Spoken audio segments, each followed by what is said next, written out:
Hello, everyone. It's Shane Kanto, your Wasteland Reviewer. Welcome to Lost in the Wasteland, my weekly interview show where I get to gain a little bit more perspective on someone's perspective on movies. And this time, Foster, one of my frequent collaborators, is back for round three. You ready, Foster? Yes, I am. The people were clamoring, I'm sure. Yes. Basically, I feel like you and Rowan are like co collaborators on my channel at this point because how Yeah, much you both are on here, especially Rowan at this point. Because now I'm just like, hey, I don't have somebody to come on, yeah, Rowan. yeah. I think But I'm the one who told him about you, so you can blame me for that. When he or first came thank on. you. Yeah. I was like, Shane has people on his show all the time. You could just send him a message. So there you go. I am to blame for the chaos, I guess. Honestly, I'm thanking both of you because you helped me out a lot. So there we go. Sure. But before I get into my questions, you know the drill. Shamelessly plug whatever you'd like to shamelessly plug.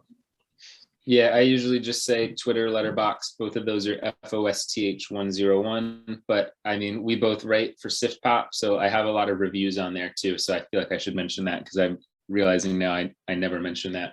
But Yeah, on my Letterbox, there is a list that has all links to my reviews from SiftPop. So like I just did the new Doctor Strange movie, so that is also there. So it was a multiverse of Raimi. yes. It's funny because I just finished watching a movie on Hulu and it's like, what to watch next? Drag Me to Hell. I'm like, don't tempt me with a good time. Yeah. But I have recording to do. So to get things started, then, Foster, if you had a whole day open to marathon a bunch of movies, what would be the theme of your marathon and why wouldn't it be Stranger Things, as we just talked about before we started Yeah. recording? So I'm not a huge marathoner just because I'm like a processor. I have to sit Mhm. with something for a while. But if I'm gonna marathon movies, which I do sometimes, of course, it has to be different genres. And so Mhm. like I can't just do like a whole bunch of horror movies because that would drain me, or a whole bunch of comedies because then it wouldn't be funny after a while for me. So but I need some sort of theme to link them. So really it would honestly just be a whole bunch of movies with the same actor or like the same director, crew member. And I've got one that I think is like the answer. Mhm. And that's Rob Reiner for directing, because he just has like the most insane like 6 movie lineup of Yep. all-time great movies in different genres. This is it. This is Spinal Tap, Stand By Me, Princess Bride, When Harry Met Sally, Misery, and A Few Good Men. That to me, perfect marathon material. Because like I kind of want to do this one day anyways, Mhm. because like they feel so different. And I bet if I were to watch them all back to back, then I might notice like, oh, these similarities occur between all these movies. And that would be cool to see. But again, they're all different genres. And not only that, they're all like the best of all time in those genres. Yeah. It's like, it's amazing. And logistically, they're all reasonably length films too. So Mm-hmm. like you could probably legitimately sit and watch all of them. Yeah. Because it's not like Nolan and you're just like 2.5 hours, 2 hours and 45 minutes, 2.5 hours. Yeah. Yeah. But Yeah. yeah, that's a great choice. I love Rob Reiner. Yeah. And like obviously his career kind of fizzled out. And what Mm-hmm. was his last film, with The Bucket List or something like that? But like, hey, if he pops up in movies like he does in Wolf of Wall Street, Yeah. that's fun too. Yeah. And but like, oh, I love at least, well, that's the thing. All of them, like you said, are great films in their genres. And like this is Spinal Tap's amazing. I love that Mm. movie so much. And Yeah. Princess Bride's just perfect. Literally Yeah. perfection. Does It's everything perfect. crazy. It's like he just says, "Let me try a courtroom drama for once," and then it's like the best courtroom drama that's ever existed. Or let me try like a coming of age movie. It's the best coming of age movie of all time. It's really crazy, crazy stuff. It really is crazy for Meathead from All in the Family. Look at that. So, which is what Rob Reiner was doing in the 70s. Ah, Now, if you had a friend who had never seen a movie before, what movie would you show them? okay. I think there's a correct answer here, but I think Adam mentioned it, and I'm sure other people have and will mention it. It's Jurassic Park.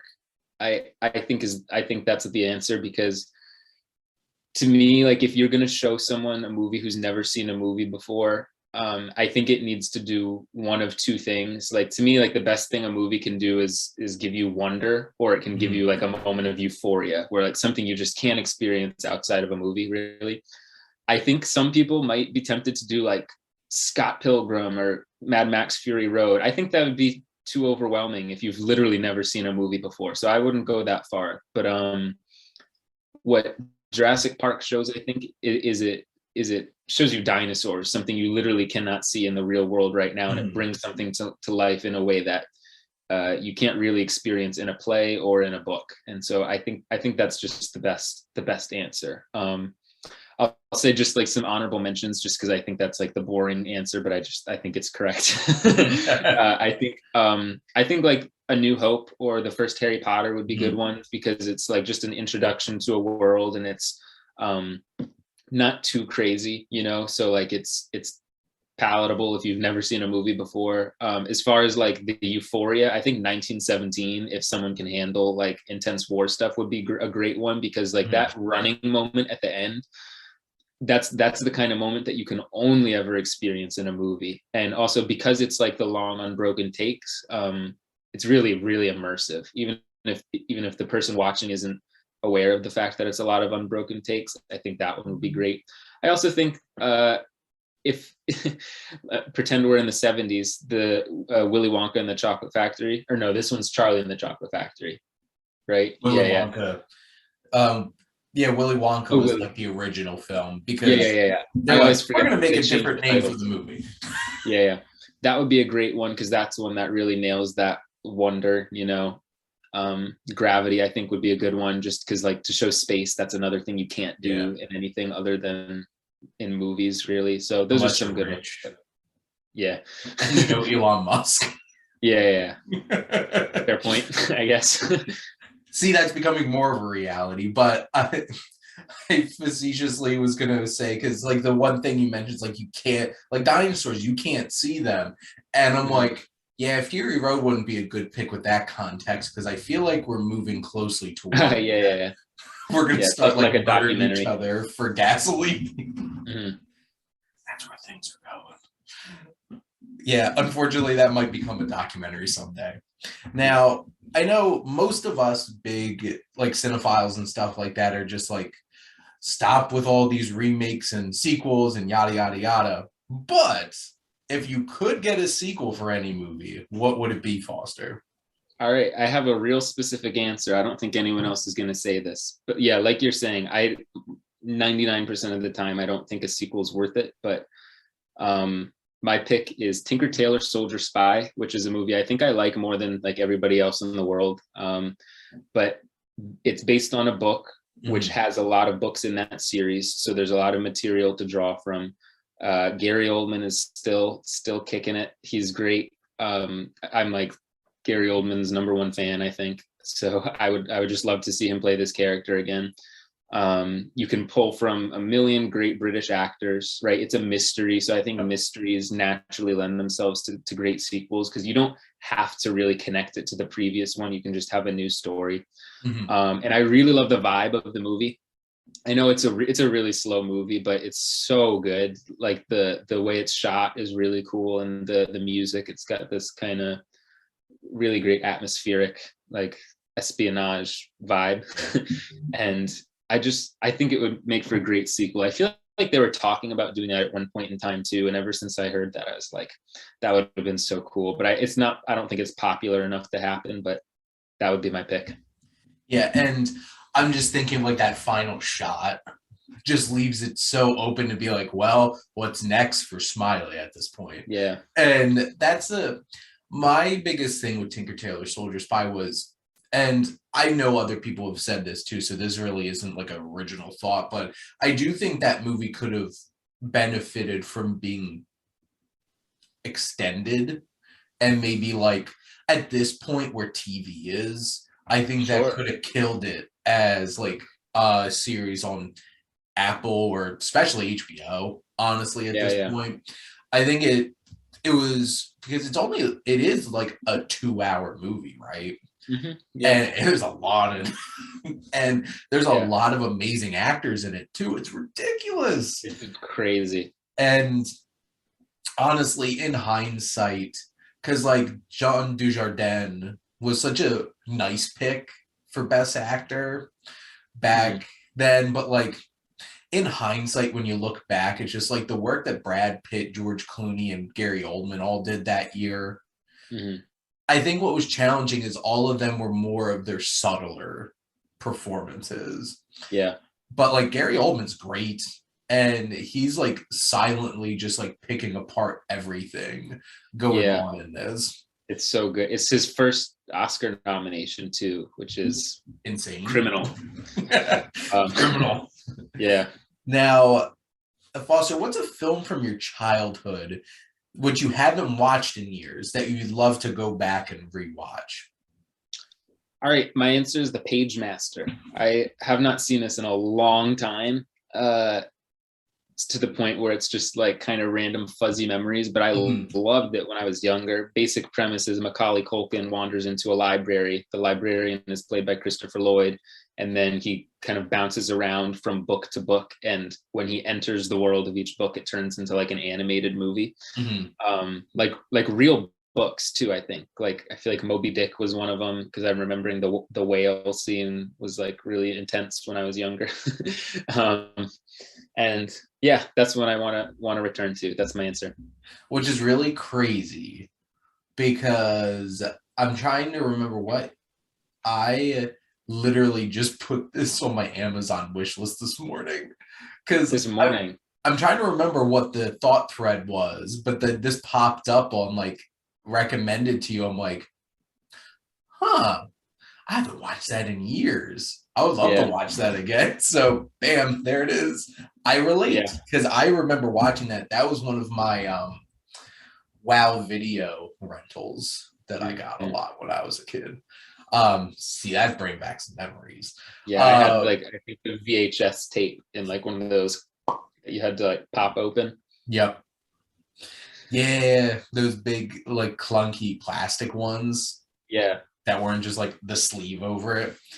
exactly. Look at the nostalgia coming. But yeah, I remember loving that movie. I'm a big reader too, so that was definitely something that grabbed my attention as a kid. Now, if you could visit a place from a movie, any place, could be real, could be fantasy, wherever, where would you visit? All right. Again, my answer is Jurassic Park, but I'm going to skip that because that's my answer for half these questions. So I'm going to give you one that I'm confident no one else wants to go because it's kind of miserable. It's just like a specific vibe that I like.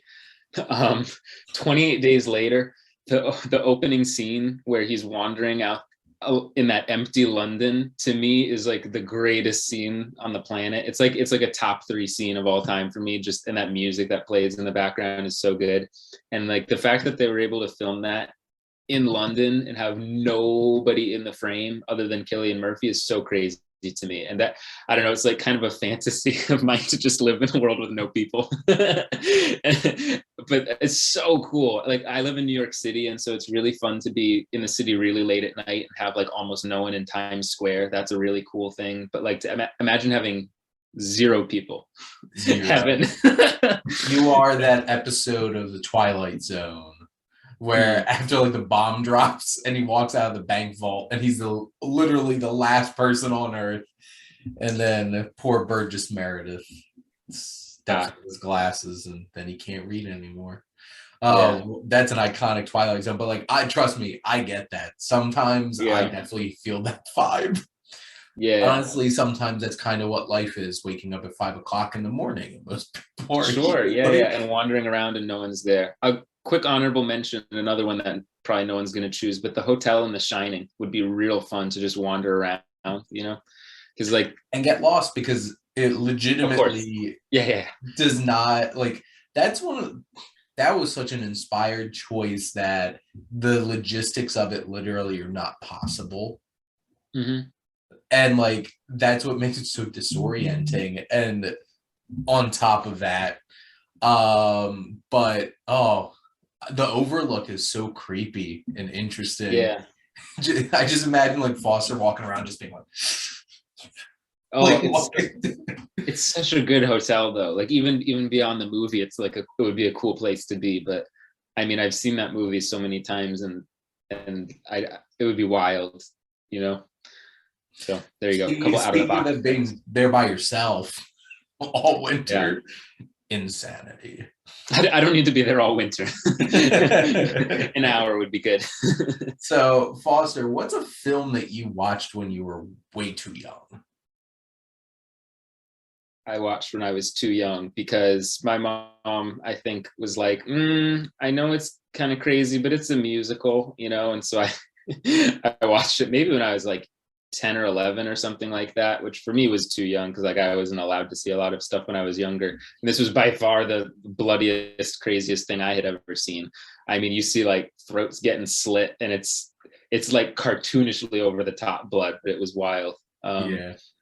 Yeah, it's one of my favorite movies now, though. I kind of love it, but yeah, that was a too young one for me, probably. It's funny because I was watching that 2010 Wolfman movie this morning for my Mhm. podcast with Rowan. And like, obviously, like the 1941 Wolfman is pretty tame because, you know, this is from 1941. I'm sitting here, and the first time somebody's head gets completely yeeted off their shoulders by claws from a werewolf, I'm just like, oh, this is the kind of movie this is going to be. Limbs flying, like people's hands getting ripped off. I'm just like, yeah, this is some crazy stuff. And it definitely was over the top. And like, you know, the first time and just like blood shooting everywhere in from that razor in Sweeney Todd was like crazy. Yeah, yeah, And just like, well, this is a Tim Burton movie, isn't yeah. I it? mean, it's gorier than anything Tim Burton's ever done, I think. Yeah, and like he's just like, well, I'm making a musical, but we're gonna make this a musical. And I mean, the ending, I think, final shot too is just like a lot of blood. A lot of blood, like a Yeah, lot of blood, yeah. so much blood. Now, what film experience do you feel like legitimately made an impact on your life? Yeah, a couple honorable mentions to like things from when I was younger, like the Harry Potter movies, the Spider-Mans, and not when I was younger, but like the Paddington movies, believe it or not. So great. I mean, they're so perfect. But my real answer, and it's not even close, I actually mentioned it when we were talking with Robert doing the 824 bracket. It's Love Antosha. It's a documentary about Anton Yelchin, which I watched like, I don't know, a few years ago, only seen it once, but like I can tell like that one documentary has made a really clear impact on like some of my choices I make basically, because what it was he died right a few years back, and this documentary is a lot of actors he's worked with, just talking about the impact he had.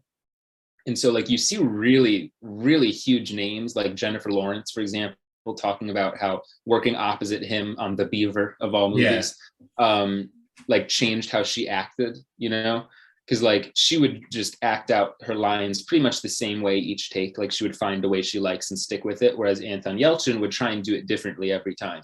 And then they would talk about it, and she was like, oh, you know, I try and just kind of stick with the thing that works for me. And Anton Yelchin's like, yeah, I noticed.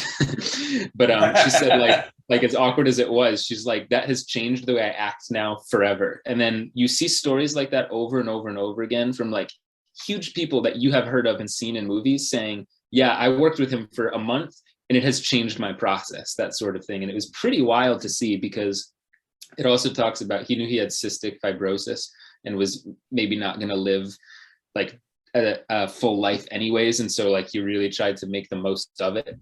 And then like what happened is like every so often one of his co-stars would realize like he has some other hidden hobby or talent that they didn't even know about. So like they talk about on Star Trek, he had to do some shirtless scene, and it's like he clearly went to the gym or something. And I think Chris Pine or something was like, how do you have the time for this too, you know? Like, it's ridiculous. And then he has like this secret nighttime photography hobby and goes out to these clubs and takes photos and stuff like that. And so it's like just layers upon layers upon layers, you know, like kind of crazy. And so I don't know, I can't even put it into words necessarily how it's changed the way I act, but like I don't know, I can tell a clear like difference pre-watching this documentary and post-watching this documentary in a way that it's affected me. And so for that reason, it's maybe my favorite documentary now that I'm thinking about it. But there you go, that's my answer. That's like, and that's inspiring, thinking about like hearing about somebody's life and how they live their life has legitimately impacted how you want to live yours moving forward. Yeah. And that says a lot. Yeah. And it's like the work he's doing was not necessarily seen in the moment, but like the after effects of it, and how people can later reflect and say, oh no, he was like a really hard worker and was going through a lot of stuff behind the scenes. You know what I mean? So like the idea that some of the work you're doing in life right now could pay off at a future time, even if it feels like no one's noticing it right now, if that makes sense. So like dedicating a lot of time towards those goals that might not have payoff for a while too. So it's changed the way I think in that respect as well. There you go. That's all I got to say. I can definitely appreciate that specifically because, you know, my perspective on things always, it's like you do you strive for doing your best at whatever you do, and then, you know, you never know, life can offer up something down the road to you because of all this hard work. And like I've experienced some of those things. Like I had this YouTube channel since 2016, and it took me over 3.5 years to get like 100 subscribers. And then things have just started spiraling, and don't know where this ride's going to take me, but you know, I'm enjoying the ride. So there you go. I definitely had that feeling at my like actual job too, because, you know, I don't do this for a living. So even though people might question like how, but you know, make the time. Now I kind of alluded to this question a little bit with our Tinker Tailor Soldier Spy conversation, but what's a film that you think should get turned into a TV series? Okay, 2 answers, because I can never just have one. One, I wouldn't turn it into a TV show because I think the movie is legitimately perfect. I just think it would have worked well as a TV show if that's how they wanted to go with it. Truman Show, I think, would have been a great one because like the season finales kind of write themselves, you know, like the big moments that occur in the movie, the big dramatic reveals, you know, it's like the perfect thing to have like a cliffhanger at the end of each episode, because there's, especially if you start the first season not knowing it's a TV show, and then maybe that's like the end of season 1 is you realize he's in a TV show, that'd be crazy. And then like, of course, the finale would be like when he approaches Ed Harris, you know, with the blue steps behind him. Yep. It's perfect. It would work really, really well as a TV show. Again, don't do it, but it would work well if it had been a TV show to start with. That is such an inspired choice, because you're absolutely right. That would have killed it.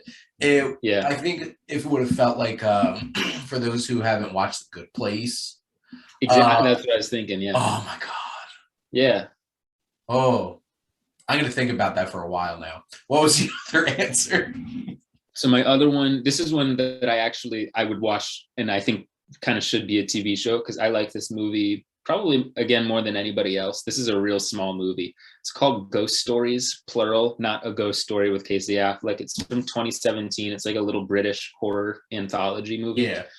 It's directed by Andy Nyman and Jeremy Dyson. Andy Nyman's like an actor who's in a lot of stuff. He's really great. Like he was in Judy. He was in Peaky Blinders. He played Winston Churchill in an episode, I think.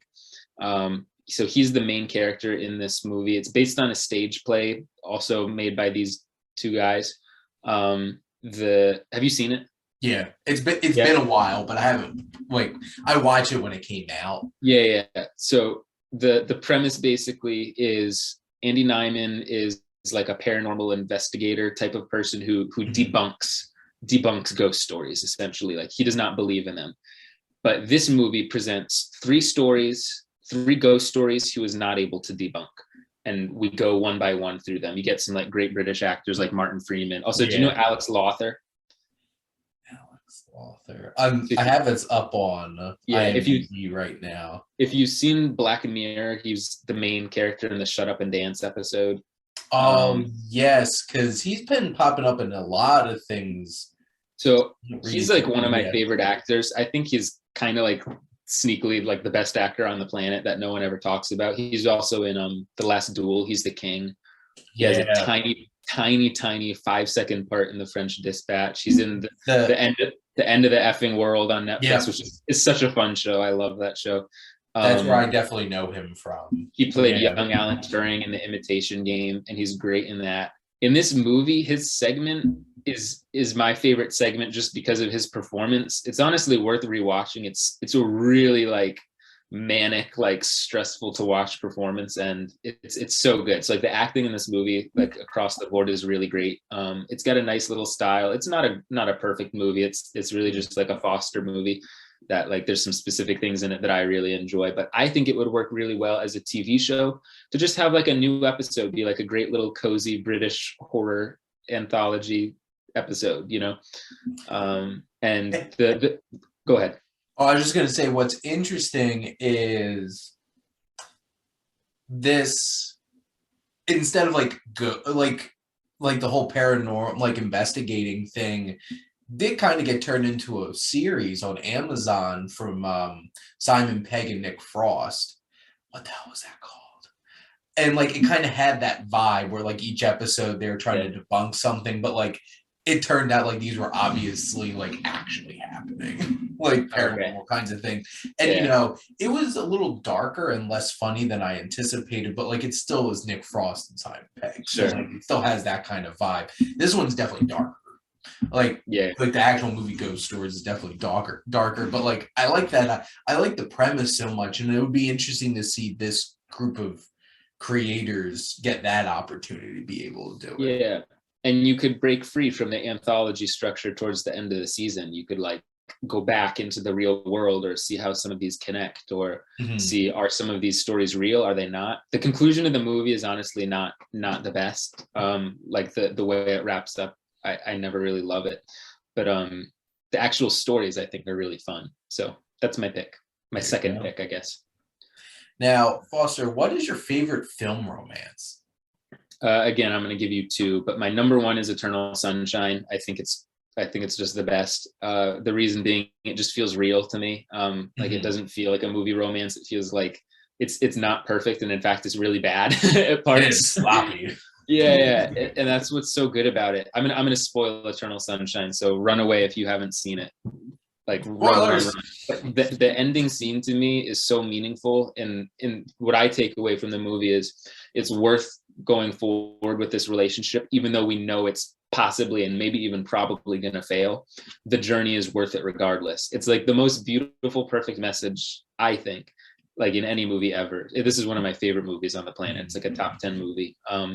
And so I just love that. I love Jim Carrey in this. I think that's a really relatable character. Yeah. Love Kate Winslet in this, and I love how quirky they are. Like they don't seem like the kind of people who should mesh, but you can tell that like her kind of extroverted zaniness with the orange and blue hair is able to like pull Jim Carrey out of his shell a little bit. Like they balance each other really nicely. And in the nice moments, you can tell they have good chemistry too.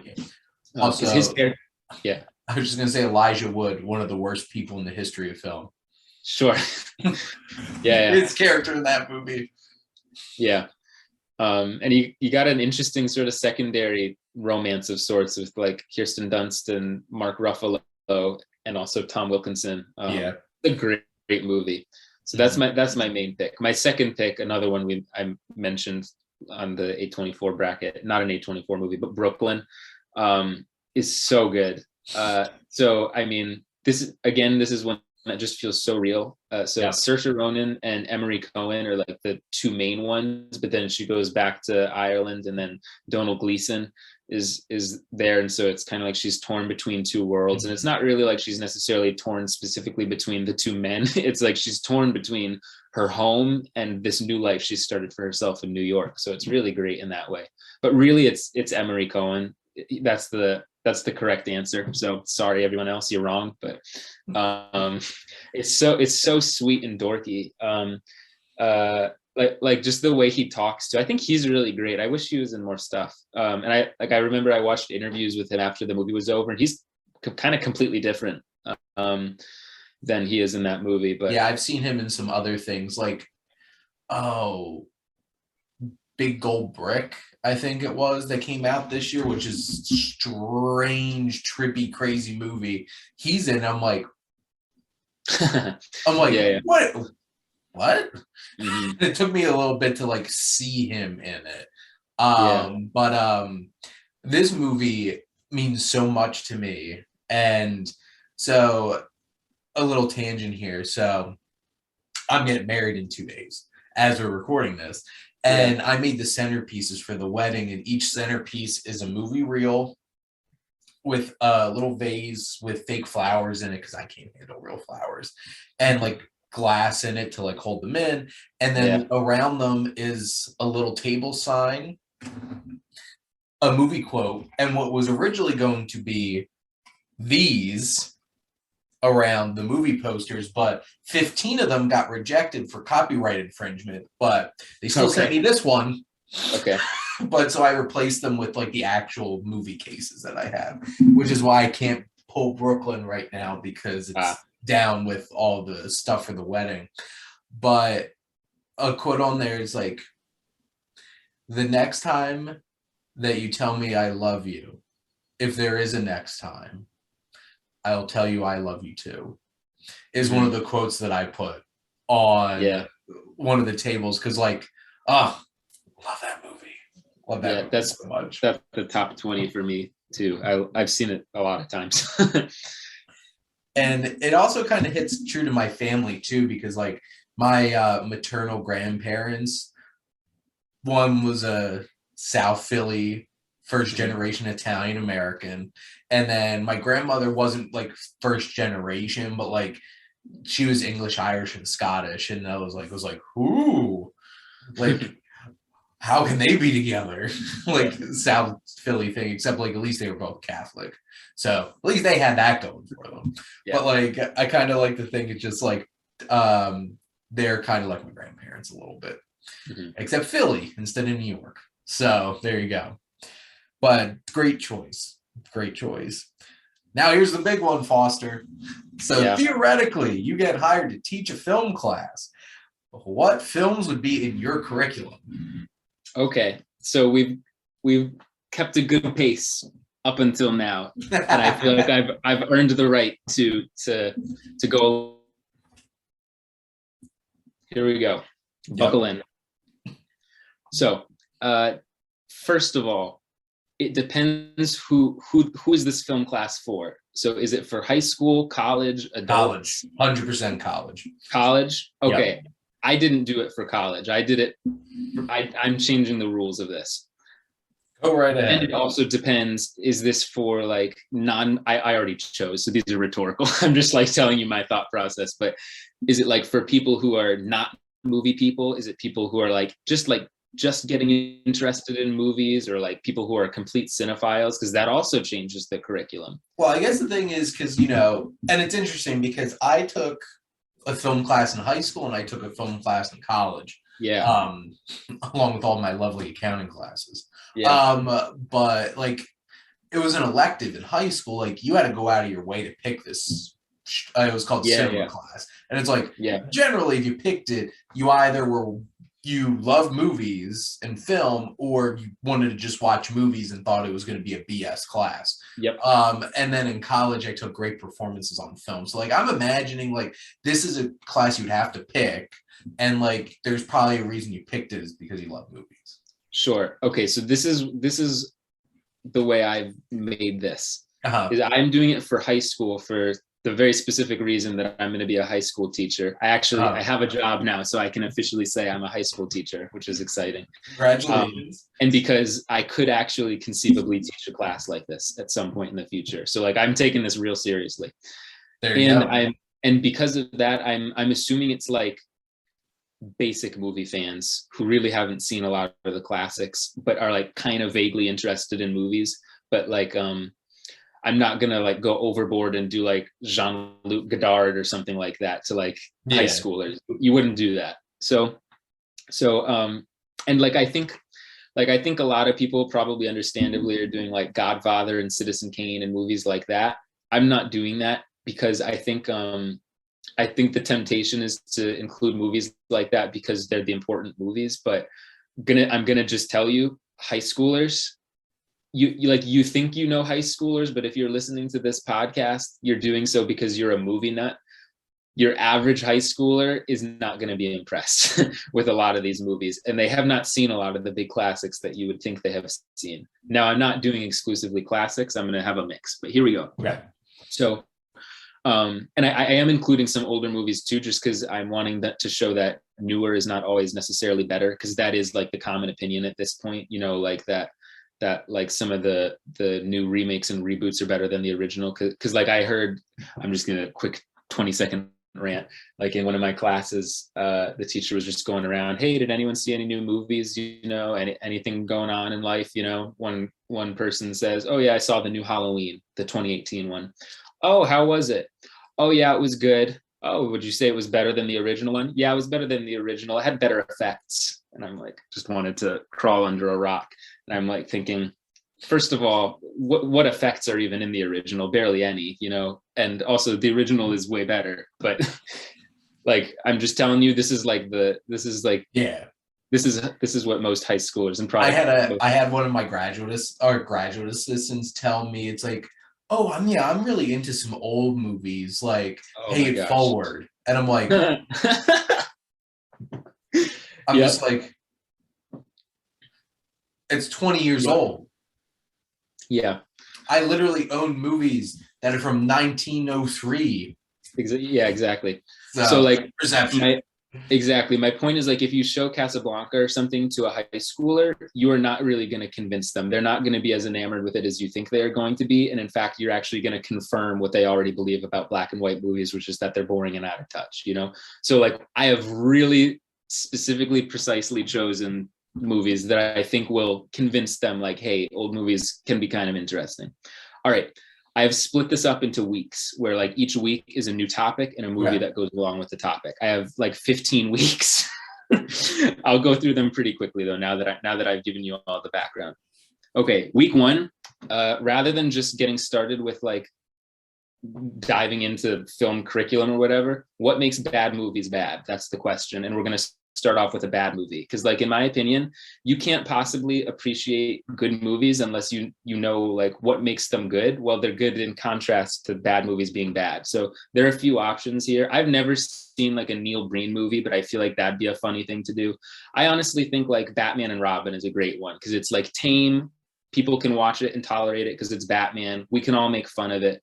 Everyone's going to agree, yeah, this isn't the best. And it's kind of obvious, like, okay, so the costumes aren't so great. The dialogue is not so great. And then we can have a great discussion about it. Excuse me, every single ice pun that Arnold Schwarzenegger utters from his mouth is iconic. Yeah, what killed the dinosaurs? The Ice Age, right? Yep, 100%.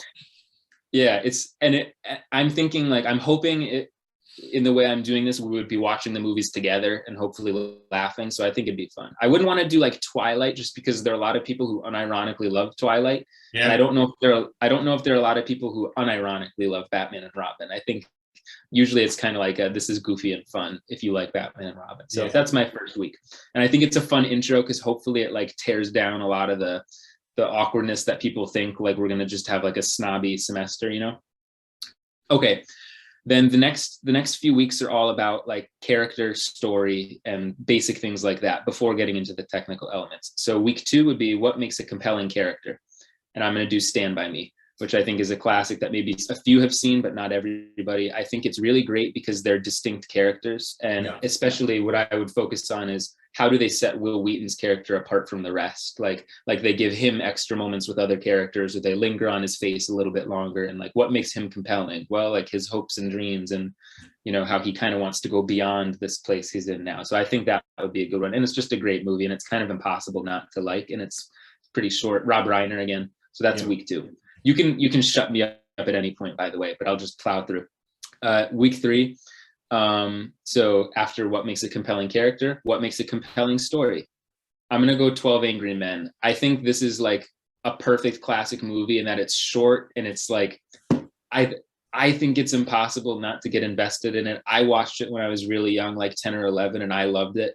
And this was like one of the oldest movies I had ever seen at that point, but I still thought it was great. It's like a real simple story, and it's like, how can you not get a little invested in it at least? And also I'm hopefully trying to tear down the bias people have against older black and white movies. And it also just shows you like what makes a compelling story. Well, you don't need like an Avengers level threat. You just need like some sort of hook, you know? Yeah. Some sort of question that you hope gets answered by the end of the movie. Week 4, how do we structure a story? Like how, like if you're writing a screenplay or whatever, how is it structured? I'm going to do another old movie. I'm going to do It Happened One Night, which is like from the 30s, because it's really like the first prototypical rom-com, you know? And I think I found it really fun when I watched it, and I was like, oh my gosh, this is like every other romantic comedy. Sure, it'll be like really old, but it's like pretty short. It's like, it's really straightforward, and it's like a great one to talk about the structure. Oh, they meet on the bus, and oh, they have their little spats, and you know, but they love each other. Okay, week 5, how can we play with story structure? So like, how can you do a story that's not really just the straightforward, you know, linear narrative? There's so many options here. I'm going with Little Women just because honestly, there's like a lot of white guy movies on this list, and I think that's a great example of playing with story structure with a lot of little women in the movie. You know? And it's a great movie. It's beautiful too, and I haven't seen it since the theater, but I mean I own it, of course, along with everything else. I also consider doing 500 Days of Summer, but I think Little Women is good, and we can talk about how does the non-linear way it's told actually affect the story, you know? Like the idea would be like, this is like a discussion-based class to get people thinking a little deeper about like how movies are told, you know? And again, nothing like technical yet in terms of cinematography. It's just like basic things, you know?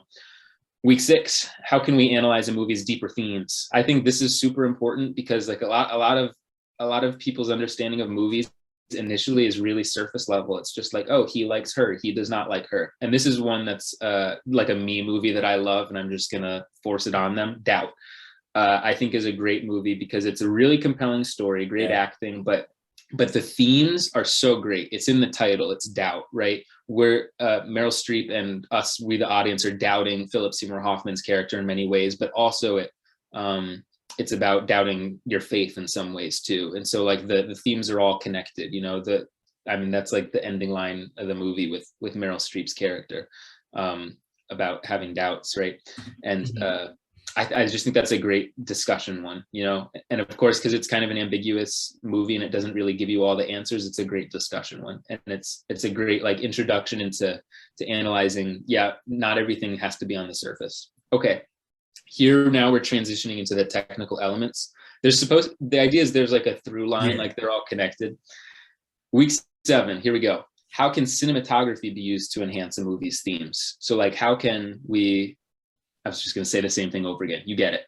The Graduate. That's what I'm picking. And the reason I'm doing this is because this is one I had to watch for film class, and I just thought I was kind of blown away by the stuff that was talked about it in terms of the way it was shot. They use these really long lenses that kind of flatten the plane, and in a lot of key places, like the famous one is him running, but it looks like he's running in place, you know. And of course, he's at this transitional period of his life, like right after college, I think, right? Where he's like, I don't know what I'm doing with my life. And so he's literally running in place. You're literally using the cinematography to enhance the themes. There's another one where it's the beginning-ish scene at the party, and he's upstairs and there's a fishbowl or like a fish tank in front of him. But the long lens that's used collapses the plane and it makes him look like he's in the fishbowl. So it's like that's how he feels at the party, like he's in a fishbowl. Again, using cinematography to enhance the themes. A third example is there's just some scene in the kitchen where he and his parents are in the kitchen. The parents are behind him, but the long lens collapses the plane, so it looks like the parents are right over his shoulders. Right. Again, I just think this movie is so perfect for that sort of thing. And again, it's a movie from the 60s. It's a pretty good pace. It's fun. It's funny. You know, Dustin Hoffman's a great actor. You know, I feel like hopefully I'm picking like fun movies that they probably wouldn't have seen at this age. Okay, week 8. aside from cinematography enhancing a movie's themes, how can cinematography be used stylistically? I'm going to go with Unbreakable, because to me, like, this is just, there's so much. And also, I just love this movie. Yeah. And I think it's a fun, random movie that a lot of people in high school might not have seen yet. But they do so many, or M. Night does so many shots with mirrors, you know, like the opening shot too, like going back and forth from mirrors. And of course, like the title of the movie is Unbreakable, you know? Yeah. And like the scene on the bus when you're like moving in and out of the seats, you know, you're moving out from behind the headrest, the camera just moves back and forth a lot. Also, there are a lot of shots that are framed like a comic book panel, so that's another thing. Just, it's just a stylistic thing, like there's not a deeper meaning to it. Things are green and purple because that's like a comic book, you know. Then I had something else I was going to say about that movie, but that's the gist, is like, how can you use cinematography stylistically? Week 9, then transitioning into music and sound. What role does music and sound play in the experience of a film? I'm hoping this one lines up with Halloween, and we're going to watch Halloween, or at the very least, it'll be kind of close, because like we start beginning of September. This would be like maybe beginning of November, something like that. So we would watch Halloween. I think this is like, it's such an obvious score that you can't help but notice it when you watch it. So it's like a great one to discuss. And I'm also picking movies for high school, so I'm trying to pick things that are not too crazy. So I'm not going to do like Hostel or something like that for like a horror movie, or Saw or anything like that. Halloween is pretty tame comparatively. So I'm like what could parents realistically sign off? Yeah, I'm fine with my kids seeing this movie. And also because there's that great story about John Carpenter not having the sound or score ready, and he was showing it to someone, maybe like the investors or whatever, and they're like, yeah, John Carpenter, this is not scary. And he's like, wait a minute. And he takes 2 weeks and he composes his own score and everything, and now it's one of the greatest horror movies of all time. So like there's a great story behind it as to the importance of sound and music, you know. So and throughout all of these, of course, you'd be showing tons of clips of other movies. Like, by the way, here are other clips of movies where music is important. So it's not like just we watch one movie and that's all we do the whole week. But week 10, then what role do sets, costumes, and makeup play on a film? I'm going to go with the Grand Budapest Hotel. Again, it's like just outside of what I think a high schooler might have seen. I don't think most high schoolers have seen this. That's pretty self-explanatory. And then weeks 11 and 12, what is the influence of a director on the look and feel of a film? That's the question, because I think that's really important. Like, because people often just think movies just exist and they maybe don't think too deeply about like who's really behind this. So week 11, I'm going Edward Scissorhands, because I think Tim Burton's style is so obvious and you can clearly tell. Week 12, I'm going If Beale Street Could Talk, for Barry Jenkins, because to me he has such a distinct style right now, and his movies look absolutely insane. And also it's a great contrast with Edward Scissorhands. Like they're completely different, and then we could talk a lot about that. Week 13, I feel like a lot of high schoolers, especially like high school guys, have kind of a bias against animated movies. And so the question I have is, are animated movies real movies? You know, I probably changed the question, but like I would show, I have here showing the Iron Giant. But I mean, you could honestly do like just about any animated movie, but that's great because that's hand drawn, right? And then you could lead this into like a discussion of different types of animation, hand drawn, computer generated. And then I also have down here, I would show like one of the Wallace and Gromit shorts, because those are 30 minutes. You could squeeze that in. And Iron Giant, I don't think is too long. So that would be my week there, just because I love animated movies a lot, and I think it's really valuable.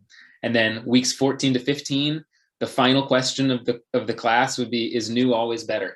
And I would show Jurassic Park and Jurassic World, because I think Jurassic Park to me is clearly better, but I really think that would be like a great finisher discussion, because like even though like the CGI in Jurassic World is really impressive and it's fun and it's fast paced and it's flashy and it's colorful, do you feel the same amount of wonder that you do in the original Jurassic Park? I don't think so. And I'm hoping that I'm hoping like that's the conclusion we can kind of come to, that like there's value in old movies.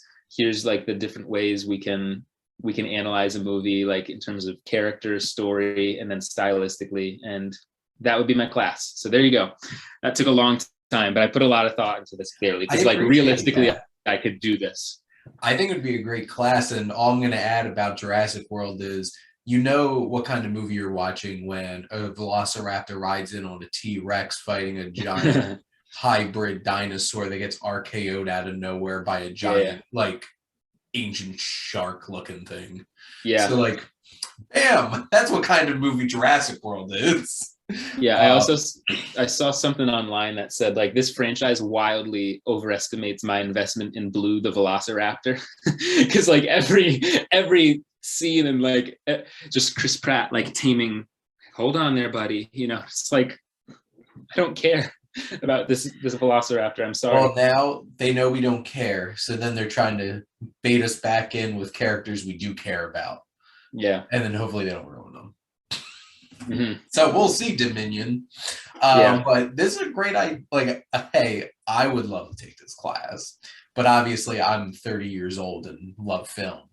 Yeah. And here's a perfect example of exactly what you're talking about. I hated Raging Bull when I watched that in my cinema class in high school. Mm-hmm. I'm like, this is just two guys yelling the F word at each other for 2 hours. Yeah. And then which the funny thing is I had not rewatched it until a couple of years ago. And one of my good friends, Joe, who's part of my movie club, that's his favorite film. And I remember when we met, I'm like, oh, I hate that movie. And he just felt like heartbroken. Yeah. I have a much greater appreciation for Scorsese now, especially after watching all of his movies. But hey, I think that's a great idea. And we'll talk more about that. I promise you. Yeah. I mean, I've had a lot of film classes. I did a film minor in college, so I took a lot then, and I did take one in high school too. And I think in college you can go a little bit artsier, and you can do like the 400 blows or whatever if you want, and like the college students can sit through it. But 824 the class. Yeah. Oh boy. Yeah, day one climax, right? No, that's last class. That's how it's blown off this semester. There we go. We don't even have a discussion about it. I just hey, we're gonna watch this film, and then you're gonna do your course evals, and then we're done. Yeah, if you're able to sit through the movie, you get an A. Yes. Yeah, exactly. Oh man. But you know the drill at this point, Foster. So Yes, what sir. would you like to ask me? All right, here's my question for you after I've talked for 2 hours. Like very practically, what are your hopes for this YouTube channel, your like movie review writing side hustle? And do you have like hopes of working on movies at all in the future? Like as far as movies go, because it's not your primary career, what are your hopes for the, like, let's say 5 years from now? So I'm really hoping that I get that 223 more subscribers so I could actually get this monetized. So close. Like that's bare minimum goal. I just want to at least get like some money back on this. Because like I invest a lot of time and effort into this, and you know, that would be nice. But I think I feel like I'm coming towards a crossroads with my channel and trying to think about what I really want to invest time in. Mm-hmm. And I don't know how much longer I'm going to review everything because it's exhausting. But the thing is, like, my hopes, I guess, is that I'm still doing this in 5 years in some shape or form. I've really fallen in love with this and Welcome to the Wasteland. Like, I love doing them every week. I think it's a lot of fun.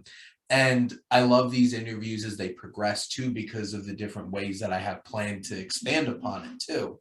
So I really hope to do that. Hey, my gig with SiftPop, when I see him, like, I see so many movies at this point that nobody else does, that like, who else is going to write a review about it? And it's basically up to me. I'm just like, I watched this movie. Robert and Aaron, you want a review for it? That happens a lot, and I enjoy continuing to do that. I have a lot of stuff going on with Scribe Magazine right now, and I don't know how all of them are going to keep sticking, but I love writing my Wasteland Vintage Roadshow articles because they're very personal, and I get to really like talk out of my heart and passion for film with it. Speaking of like actually getting involved in movies, I have 4.5 screenplays written. I've just I got the world's worst writer's block on the 5th one, and that was like 4 or 5 years ago. And I've been doing so many other things with the limited free time that I have. I just haven't gotten back into that kind of writing again. But you know what? I think it would be a dream of mine. It's like my deep down dream was like actually making the 4 movies that I have screenplays for, whether like being involved in some shape or form. But even at this point in my life, turning 30, getting married, hopefully having kids soon, just kind of like, I would love to sell them and see them actually get made. And hopefully whoever makes them doesn't destroy them. Yeah, give them to Rowan.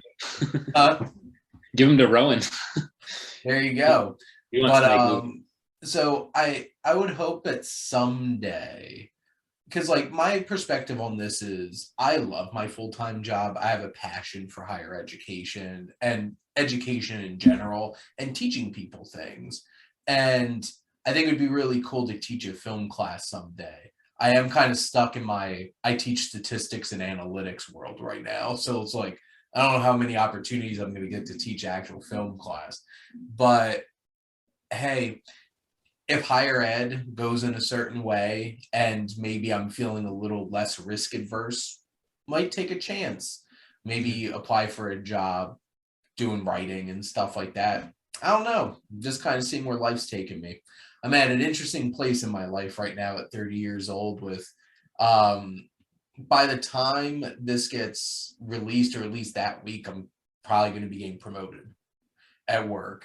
So like I'm definitely going to be having to figure out some things. So, there's a lot of interesting things on the horizon for me, and I'm looking forward for the ride.